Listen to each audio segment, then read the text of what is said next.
1년 중 설교하기가 제일 어려운 날이 오늘입니다. 저에게도 부모님이 계시고 어른들이 계시기 때문에 늘 죄스러운 마음이고요. 그래서 오늘 1년 중 이 어버이 주일 설교는 늘 죄스러운 마음으로, 특별히 더 죄스러운 마음으로 준비하고 반성하고 회개하고 우리 여러분 앞에 참 부끄러운 마음으로 전합니다. 그래서 늘 말씀에 집중하려고 더 노력하는 날이 바로 오늘입니다. 함께 말씀을 묵상하면서 주의 메시지를 들을 수 있기를 축복합니다. 세계적인 대규모 재난이 일어났을 때마다 사람들이 찾는 GM이라든지 리콜 사태가 일어날 때마다 찾는 협상 전문가 변호사가 한 사람이 있습니다. 케네스 파인버그라는 변호사인데요. 이 사람은 협상의 귀재로 알려져 있어요. 그런데 고통을 당한 사람이나 회사나 다 만족합니다. 참 굉장히 어려운 일이잖아요. 그래서 이 사람한테 비결을 물어봤더니 이 사람이 이렇게 말을 했습니다. 물질 보상 이것이 굉장히 중요하지만 그러나 협상의 중심은 사실은 법률이 아니라 법학이 아니라 심리학이나 신학이었습니다. 다시 말하면 법률적인 문제, 돈의 보상 문제를 말하지만 정말 중요한 핵심은 돈을 얼마큼 주고받을 거냐의 문제가 아니라 그 고통당한 가족의 격한 감정, 격한 마음까지 다 들어주고 이해해주고 공감해주고 그리고 나서 사건의 실체를 투명하게 공개해주고 이야기해줄 때 이해되고 비로소 이제 물질의 보상의 문제에 대해서 나아갈 수 있었고 물질 보상을 할 수 있었습니다. 그러다 보니까 양쪽 다 아주 만족함을 얻는 그런 협상을 할 수 있었습니다. 가족들은 왜 내 가족들이 내 자녀들이 무고하게 희생됐는지를 과정을 알고 싶어 했고 자기는 그냥 투명하게 공개하고 이야기하고 아픔을 들어줬고 그리고 나서 물질 보상 문제를 말했을 때 이해했습니다. 결국은 유족들이 바라는 것은 핵심은 물질이 아니라 그런 투명한 이해였습니다. 탁월하죠? 9.11 테러가 일어났을 때 여전히 이 사람한테 또 맡겼습니다. 전권을 줬습니다. 대략 2,800명 정도가 죽었잖아요. 그런데 9개월 동안 유족들의 모임에 100차례 정도, 100번 정도 참여를 했답니다. 여러분 9개월 동안 100번이면요. 한 달에 10번 이상을 참여한 거잖아요. 한 달에 10번 이상이면요. 3일에 한 번꼴 유족들이 부르면 달려간 거예요. 유족들이 모인다고 무조건 달려간 거예요. 크든 작든. 달려가서 똑같은 이야기를 똑같은 과정을 100번을 설명하는 거예요. 똑같은 이야기를 100번을 들어주는 거예요. 그리고 나서 나중에 보상을 아주 다 깔끔하게 정리했는데요. 만약에 이것이 안 됐다면 미국 사회가 9.11 테러 2차 혼란, 더 큰 혼란, 수만 건의 소송이 일어나고 아마 지금도 미국 사회가 이것 때문에 헤어나지 못했을 거라는 거예요. 굉장히 탁월한 변호사입니다. 그래서 큰 회사들이 문제가 생길 때마다 이 사람을 찾아요. 근데 이 사람의 핵심은 법률이 아닙니다. 그건 심리학, 사람들의 마음을 들어주는 것이 신학, 사람의 존중이고 사람의 관심을 갖는 겁니다. 이야기 들으면서 세월호 사건도 이랬으면 참 좋았겠다. 그런 아쉬움이 참 많이 남았습니다. 아마 진작에 해결됐을 것이다. 이런 아쉬움이 참 많이 남았습니다. 오늘 이 말씀을 드리는 이유는 오늘 말씀도 마찬가지예요. 효도도 마찬가지입니다. 최근의 조사에 의하면 효도 선물로 돈이 최고다라는 조사 결과가 있잖아요. 근데 저는 이 조사는 엄격히 말하면 잘못된 조사라고 생각이 듭니다. 그렇다고 돈을 빼놓고 말하는 것도 잘못된 거죠. 간혹 자녀들의 불효 문제로 소송을 제기하는 부모에 대한 이야기가 전해집니다. 유산을 물려줬는데도 부모를 돌보지 않는 자녀들에 대한 배신감 때문이죠. 정작 문제는 돈에 있지 않아요. 정말 돈에 있으면 유산 자체를 물려주지 않는 겁니다. 근데 사회가 자꾸만 돈으로 몰고 가는 거예요. 정말 잘못된 진단을 하고 있다라고 생각이 됩니다. 돈이 아닙니다. 그 이전에 마음입니다. 부모의 마음을 이해하지 않는 데 있습니다. 돈으로 효도를 대신하려는 마음에 대한 상처입니다. 그런데도 정작 돌보지 않는 생활비를 드리지 않는 그런 것에 대한 상처가 소송으로 제기되지요. 간혹 자녀들은 부모에 받은 상처를 많이 말합니다. 나는 엄마한테 아버지한테 어릴 때 이것 때문에 상처받았어요 라고 말합니다. 그런데 제가 점점 나이를 들어보니까 부모도 자식한테 상처를 받더라고요. 그런데 부모가 받은 상처는 자식한테 말 안 해요. 난 너 때문에 이런 상처를 받았다 이런 말 안 합니다. 그래도 나는 너 때문에 즐거웠다. 행복했다. 너로 말미암아 정말 기뻤다. 너가 이 세상에 와서 너가 내 아들이고 내 딸이 돼서 정말 감사했다. 내가 충분히 너를 보살피지 못해서 미안했을 뿐이지 감사했다. 이렇게 말하지 상처받았다고 안 해요. 근데 자녀들은 말만 나오면 뭐라고 합니까? 내가 어릴 때 엄마 때문에 상처받았어. 내가 어릴 때 아빠 때문에 상처받았어. 이것 때문에 상처받았어요. 이렇게 얘기하잖아요. 근데 점점 신화가 지나갈수록 부모의 상처를 생각하게 되고 나로 말미암아 받은 상처가 얼마나 많이 컸을까? 나로 말미암아 상한 자존심은 없었을까? 이런 생각을 돌아보게 하게 되면 천만이 반성하게 됐지요. 단순히 돈의 문제가 아니다. 상처의 문제입니다. 단순히 돈의 문제를 해결하려고 하는 것은 정말 잘못된 이해라고 확신합니다. 사실은 헌금도 같은 성격을 띠고 있어요. 하나님의 마음이 무엇인지를 밝히는 데 있습니다. 이것이 잠언서 28장 24절을 읽는 매우 중요한 포인트입니다. 이 관점으로 다시 잠언서 28장을 읽어드리면 이렇게 됩니다. 부모의 사랑에 감사한 마음 없이 부모의 유산에만 관심을 가지고 있는 자녀들은 부모의 물질을 도둑질하는 것과 같다. 그들은 살인자나 강도와 같다. 이렇게 말씀하시는 거예요. 부모의 물건을 도둑질하고도 죄가 아니라고 하는 자는 멸망받게 되는 자의 친구, 동료라고 말해주고 있지요. 여기서 멸망받게 하는 자의 원어적 의미는 살인자 강도입니다. 살인자 강도와 동료입니다. 살인자 강도와 같습니다라는 거예요. 생각보다 훨씬 심각한 말씀입니다. 살인자가 받는 형벌은 아시다시피 여러분 사형이었습니다. 그러므로 부모의 재산을 도둑질하는 자는 법정 최고형인 사형에 해당합니다. 그렇게 말씀해주고 있는 거죠. 그렇다면 여러분 부모의 물건을 도둑질하는 것은 무엇을 의미하는 걸까라는 거죠. 가장 첫 번째, 가장 그냥 단순하게 법률적으로 생각해 본다면 정식으로 상속을 받지 않고 부모의 동의도 없이 부모의 재산을 자기 것인 양 탕진하는 겁니다. 우리나라에서 제일 소비가 활성화되는 데가 어디냐면 대학 주변입니다. 대학 주변은 불황이 없어요. 자녀들이 부모의 돈을 가지고 불황 없이 살려고 하는 겁니다. 그것은 정말 심각한 문제라고 말하는 거죠.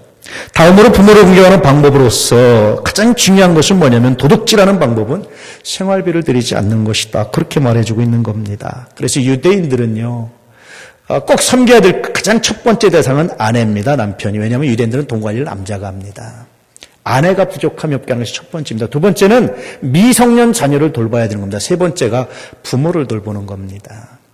이런 과정 없이 그냥 단순하게 먼 이웃한테 가는 것은 가르침에 어긋나요. 순서가 잘못됐다고 말하는 겁니다. 그냥 단순히 폼이 좋아서 단순히 사회에 선한 일을 하고 많은 불쌍한 사람을 도와주면서 정작 돌봐야 될 대상을 돌보지 않는 것은 마치 살인죄와 같다. 그렇게 말해주고 있어요. 주님은 이렇게 말씀하셨습니다. 하나님이 이르셨을 때 내 부모를 공경하라 하시고 또 아버지나 어머니를 비방하는 자는 반드시 죽임을 당하리라 하셨거늘 너희는 이르되 누구든지 아버지에게나 어머니에게 말하기를 내가 드려 유익하게 할 것이 하나님께 드림이 되었다고 하기만 하면 그 부모를 공경할 것이 없다 하여 너희의 전통으로 하나님의 말씀을 폐하는도다. 고르반 신앙에 대한 비판이셨죠. 주님은 부모에게 드려야 할 생활비를 드리지 않는 것과 부모를 비방하는 것을 동일한 가치로 말씀하셨습니다. 늙으신 부모님의 생활비를 드리지 않는 것은 살인죄에 해당한다건 죽이는 것이다. 그렇게 말씀하신 거예요. 굉장히 심각한 말씀입니다. 부모의 물질을 도둑질하는 마지막 방법은요. 부모의 가르침을 외면하는 겁니다. 부모는 자녀를 가르치기 위해 많은 물질을 사용했습니다. 그런데 자녀가 그 가르침을 외면한다는 것은 그 부모의 물질을 도둑질하는 것과 같다라는 의미예요. 이것이 잠언서 28장에 나오는 말씀의 의미들입니다. 불편하시죠? 저도 이 말씀이 불편합니다. 왜냐하면 자유롭지 못하기 때문에 그렇습니다. 그래도 우리가 다시 한번 하나님 말씀 앞에서 우리를 돌아보는 시간을 가졌으면 참 좋겠습니다. 할렐루야. 우리는 본문을 통해서 부모의 재산을 함부로 대하지 말아야 하는 것과 늙으신 부모를 보살피는 일을 소홀히 할 수 없는 것, 그리고 부모의 가르침을 깊이 간직하라는 주님의 메시지를 들어야 됩니다. 이 메시지를 듣지 않으면 살인자, 강도와 같다, 다를 바 없다, 동류다, 그렇게 말씀하시는 거예요. 요즘은 아내와 어머니 사이에서 아내의 편을 들어주는 것이 선하다. 알리바바 회장 마윈도 그렇게 얘기했죠. 이것이 대세가 됐습니다. 예전과 많이 달라졌죠. 그러다 보니까 상처는 오로지 어머니의 몫이 되는 경우들이 참 많습니다. 아들의 행복을 위해서 참고 또 참아야 하는 처지가 됐습니다. 참 슬픈 일이죠. 그렇다고 과거의 방식이 옳다는 것은 아닙니다. 문제는 둘 다 포기할 수 없는 소중한 존재지, 어느 것이 우선이고 어느 것을 포기할 수 있다라고 말하는 것은 성서적이지 않다라고 말하는 거예요. 그래서 여러분, 사실은 어머니와 며느리와의 관계가 중요합니다. 늘 말씀드리지만 며느리를 잃어버리면 아들을 잃어버리게 돼요. 아들의 마음이 떠납니다. 반대로 시어머니를 잃어버리게 되면 남편의 마음이 떠나버립니다. 저는 목회하면서 많이 봤어요. 남편을 잃어버리고 사는, 그저 그냥 겉으로 대지만 정말 중심에서 남편을 잃어버리고 사는 아내들 참 많이 봤습니다. 뿐만 아니라 아들을 잃어버리고 사는 어머니들도 참 많이 봤어요. 얼마나 마음이 아픈지 몰라요. 그래서요, 사실은 목숨 걸고 어머니와 며느리는 화목해야 됩니다. 그래야 아들을 지키고 남편을 지킬 수 있어요. 그렇지 않으면 지켜질 수 없습니다. 그 사회에서 방황하는 일들이 참 많죠. 두 번째 말씀은 10계명 중 5계명에 해당됩니다. 부모 긍정의 가치가 기록되어 있는 말씀이죠. 늘 말씀드렸듯이 성서는 약속입니다. 신실하신 하나님의 약속입니다. 그 구약, 오래된 약속, 신약, 새로운 약속입니다. 여러분, 믿음은 약속을 신뢰하는 겁니다. 부모를 공경하는 자에게 하나님께서 장수를 약속하십니다. 그것도 단순히 오래 사는 것만을 의미하는 장수가 아닙니다. 하나님이 여호와가 내게 준 땅에서, 하나님이 준 땅에서 내 생명의 길이라 네가 장수할 것이다. 네가 행복한 삶을 살 것이다. 그렇게 말씀하시는 거예요. 현대는 100세 인생이라고 그러잖아요. 노래도 있지 않습니까? 다 장수를 꿈꾸는데, 그런데 현대인들이 그렇게 꿈꾸는 장수, 행복한 장수가 어디 있느냐? 오늘 말씀에 있다라고 말씀하시죠. 그럼 여러분, 부모를 공경하는 방법이 뭐겠습니까? 성서 전체를 묵상을 통해서 발견할 수 있는 게 하나 있습니다. 그것은 뭐냐면 부모의 기대에 부응하는 겁니다. 이때 부모들이 조심해야 될 것이 있어요. 부모의 기대 안에는 기대도 있지만 욕심도 있습니다. 그래서 부모들은 자녀들을 범죄자로 만들지 않기 위해서는, 자녀들을 살인자나 강도와 같은 범죄자가 되지 않기 위해서는 내 기대 안에 있는 욕심을 제거해버려야 비로소 자녀들이 살인자나 강도가 되지 않게 할 수 있습니다. 그런데 많은 부모들이 기대 안에 자기의 욕심을 추가해서 자녀들을 살인자나 강도처럼 만드는 경우들이 한국에 얼마나 많은지 몰라요. 요즘의 부모들은요, 대학 가면 교수한테 엄마가 전화한답니다. 이번에 중간고사 시험이 너무 쉬워서 우리 아이가 공부한 만큼 평가받지 못했어요. 이번에 레포트는 이래서 안 됐습니다. 이번에 이건 이랬습니다. 우리 아이가 이번에 어학연수를 가야 되는데 수업 대체해 주십시오. 이런 걸 부모가 말한대요. 참 심각하잖아요. 제가 보기에 그건 욕심입니다. 자녀를 살인자나 자녀를 강도처럼 만들 수 있는, 범죄자로 만들 수 있는 심각한 요인입니다. 부모는 여러분, 내 기대에서 욕심을 빼야 됩니다. 그리고 그 기대에 자녀들이 부응할 때 비로소 그것이 부모를 긍정하는 가장 선하고 아름다운 방법이라고 성서 전체를 통해서 우리에게 말씀해주고 있는 거예요. 그러므로 여러분, 부모를 긍정하는 참 좋은 방법은 부모의 기대에 부응하는 겁니다. 이런 면에서 10계명은 하나님의 기대입니다. 이 기대에 부응하는 것이 하나님을 사랑하는 가장 선한 방법이 된다라고 말씀하시고 있는 거예요. 이것이 출애굽기 28장을 읽는 핵심적인 포인트입니다. 이 관점으로 출애굽기 28장을 읽게 되면 이렇게 됩니다. 부모의 기대에 부응하라. 그리하면 여호와께서 내게 준 땅에서 내 생명이 길리라. 그렇게 말씀해 주고 있는 거예요. 저는 최근에 만족이라는 한자를 보면서 새삼 깨달은 게 있어요. 왜 찰만에다가 발족자를 썼을까? 근데 사실은 발족자라는 말은, 발족자라는 의미도 있지만 뿌리 혹은 근본이라는 뜻이 있어요.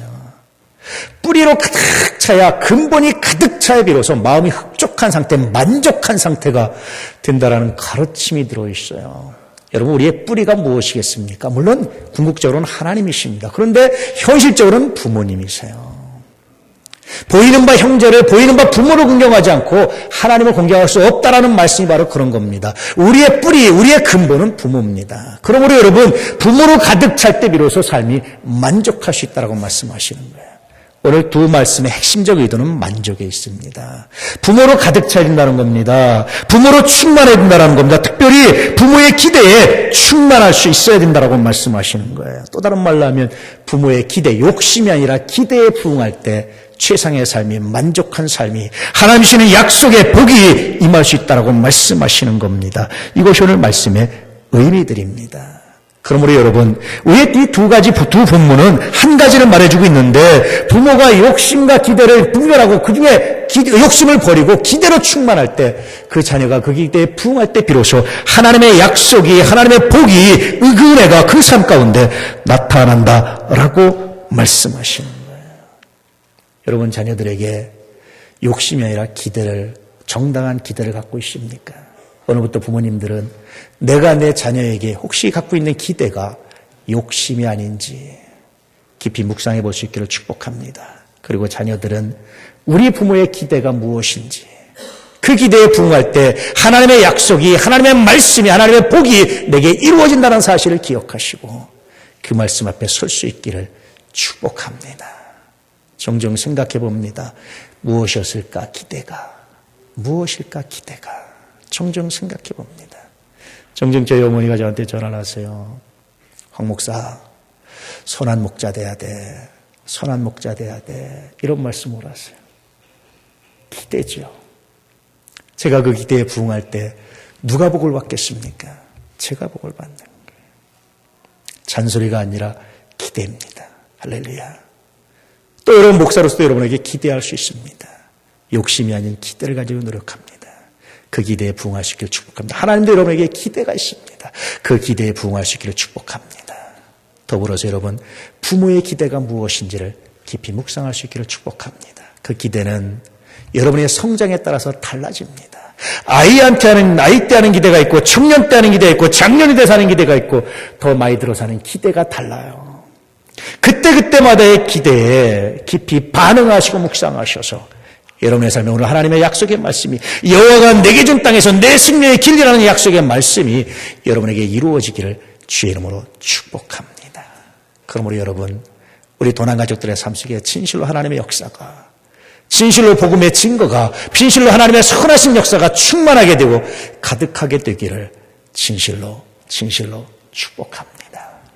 오늘 말씀에 부끄러운 마음으로, 회개하는 마음으로 다시 이 말씀 앞에 서고 여러분 앞에 전합니다. 우리 모두 다 다시 오늘 말씀에 무릎 꿇고 오늘 말씀에 반응하고 오늘 말씀에 순종하기 위해서 우리의 시간과 우리의 열정과 우리의 물질을 사용할 수 있기를 축복합니다. 그리고 하나님의 약속을 받아서 그 약속으로 다시 한번 복음의 선한 증거자의 거룩한 삶을 살아갈 수 있기를 진실로